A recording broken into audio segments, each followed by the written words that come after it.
Pernah nggak sih kalian bertanya-tanya, bagaimana sebuah uang dapat beroperasional dan berputar tanpa riba, tapi tetap berkah? Inilah dunia manajemen lembaga keuangan syariah, tempat di mana ilmu ekonomi dan keimanan berjalan seirama. Assalamualaikum warahmatullahi wabarakatuh. Halo semua, kenalin, aku Asa. Di video kali ini, aku bakal ajak kalian untuk jauh lebih mengenal bagaimana sih manajemen lembaga keuangan syariah itu. Nah, kali ini aku bakal bikin konsep yang lebih menarik tapi santai dan pastinya berbobot. Dari yang kamu tahu agar lebih tahu, dan dari yang nggak kamu tahu biar tahu.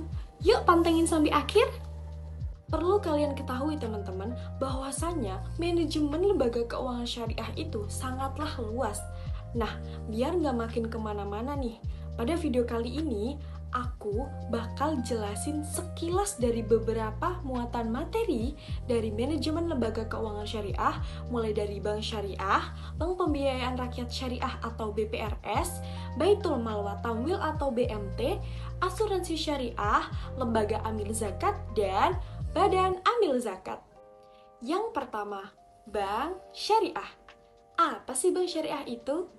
Jadi, secara garis besar, bank syariah adalah sebuah lembaga keuangan yang menjalankan fungsi perbankan berdasarkan prinsip syariah. Apa sih tujuannya dan bagaimana perannya sekarang? Bank syariah mengelola harta, menjaga amanah.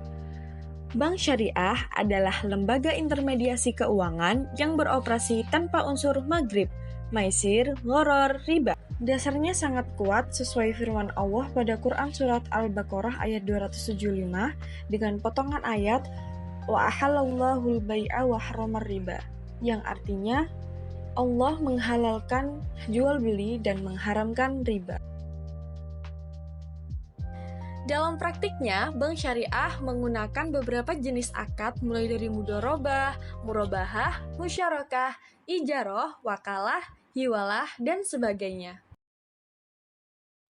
Dalam praktik perbankan syariah yang menggunakan akad murabahah, seperti pada gambar skema berikut, pada kasus pertama, nasabah sebagai sohibul mal mengajukan permintaan pembelian barang tertentu kepada bank syariah selaku mudharib. Kemudian, bank menyetujui permintaan dan membeli barang tersebut langsung dari supplier atau pihak ketiga. Setelah barang diperoleh, bank menjualnya kepada nasabah dengan harga jual yang mencakup harga pokok ditambah margin keuntungan yang telah disepakati. Kemudian, nasabah membayar harga tersebut kepada bank baik secara tunai maupun cicilan sesuai kesepakatan akad murabahah. Dalam kasus kedua, skema berikut biasa disebut dengan akad murabahah dengan wakalah, di mana nasabah sebagai sohibul mal mengajukan pembiayaan kepada bank syariah selaku mudharib untuk membeli sebuah barang. Kemudian, bank menunjuk nasabah sebagai wakil atau agen melalui akad wakalah, sehingga nasabah sendiri yang membeli barang dari supplier atau pihak ketiga atas nama bank. Setelah barang diperoleh, bank kemudian menjual barang tersebut kepada nasabah dengan harga pokok dan margin keuntungan yang telah disepakati. Kemudian, nasabah melunasi harga tersebut sesuai ketentuan dan bisa tunai atau cicilan. Selanjutnya ada produk dan layanan bank syariah, mulai dari produk pendanaan atau funding, produk pembiayaan atau financing, dan layanan jasa perbankan lainnya. Kemudian yang gak kalah penting yaitu implementasi manajemen lembaga keuangan syariah pada perbankan syariah, di mana aspek yang mencakup pada implementasi manajemen ini yaitu kepatuhan syariah, pengelolaan profesional, dan tanggung jawab sosial. Yang kedua, Bank Pembiayaan Rakyat Syariah atau BPRS. Nah, singkatnya, BPRS ini hadir untuk pembiayaan berskala kecil hingga menengah. Nah, mereka lebih fokus pada pemberdayaan masyarakat dengan akad syariah yang lebih fleksibel. Kemudian, apa sih yang membedakan BPRS dengan bank lainnya? Jadi, di BPRS sendiri tidak ada tabungan, simpanan giro, dan kredit, berbeda dengan bank lainnya. Tapi tetap ada prinsip keberkahan. Melalui BPRS, finansial halal, hidup maksimal. Nah, BPRS diatur pada Undang-Undang Nomor 21 Tahun 2008 yang mana sebagai bank syariah yang tidak menyediakan layanan pembayaran dengan perubahan resmi nama dari Bank Pengkreditan Rakyat Syariah. Selanjutnya ada peran dan fungsi BPRS. Yang pertama, memberikan pembiayaan usaha mikro dan kecil seperti warung, pedagang, petani, dan nelayan. Yang kedua, meningkatkan inklusi keuangan syariah di daerah-daerah yang jauh dari bank besar. Dan yang ketiga, mendorong pemberdayaan ekonomi berbasis komunitas dan memberantas praktik rentenir, serta menjadi alternatif keuangan yang halal, transparan, dan solutif bagi masyarakat kecil. Berikut ada produk dan layanan BPRS, mulai dari produk pendanaan, produk pembiayaan, dan layanan jasa perbankan. Selanjutnya, ada implementasi manajemen keuangan BPRS, meliputi prinsip syariah yang digunakan, kemudian manajemen risiko dan likuiditas, pengelolaan keuangan dan tata kelola, serta transparansi. Selanjutnya ada Baitul Mal wa Tamwil atau BMT. Nah, BMT sendiri adalah sebuah lembaga keuangan mikro syariah yang secara garis besar beroperasional berdasarkan prinsip sosial melalui zakat dan infak hingga pembiayaan kegiatan bisnis. Nah, hadirnya BMT ini adalah sebagai bukti bahwasannya ekonomi Islam dapat hadir hingga ke akar rumputnya. BMT pertama kali lahir di Indonesia pada awal tahun 1990-an yang terinspirasi dari gerakan koperasi dan konsep keuangan Islam. Lembaga ini berakar dari semangat pemberdayaan ekonomi umat, khususnya masyarakat kecil dan pelaku usaha mikro. Adapun fungsi utama dari BMT sendiri yaitu sebagai Baitul Mal atau menghimpun dan menyalurkan dana sosial seperti zakat, infak, dan sedekah. Kemudian Baitul Tamwil yaitu menyediakan layanan pembiayaan dan simpanan berbasis akad syariah. Kemudian peran BMT yang sangat vital dalam membangun ekonomi umat meliputi pemberdayaan pelaku usaha mikro, pengentasan kemiskinan, dan sebagainya. Nah, berikut ada produk dan layanan BMT, mulai dari produk simpanan, produk pembiayaan, dan layanan sosial. Selanjutnya ada implementasi manajemen keuangan syariah pada BMT.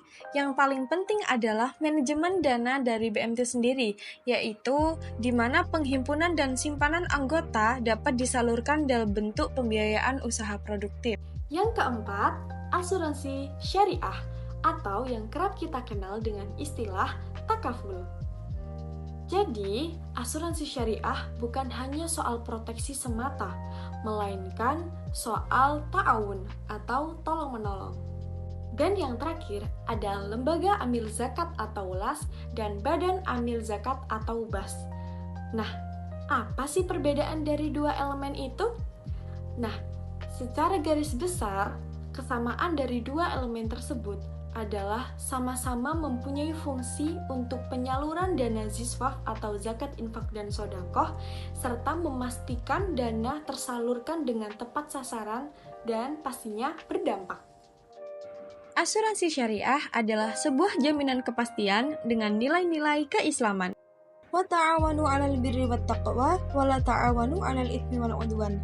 Nah, potongan Quran Surat Al-Ma'idah ayat 2 ini sebagai landasan asuransi syariah, di mana ayat ini mengandung bahwa perintah akan pentingnya dari Allah Subhanahu wa Ta'ala kepada manusia agar saling membantu dalam kebaikan dan ketakwaan.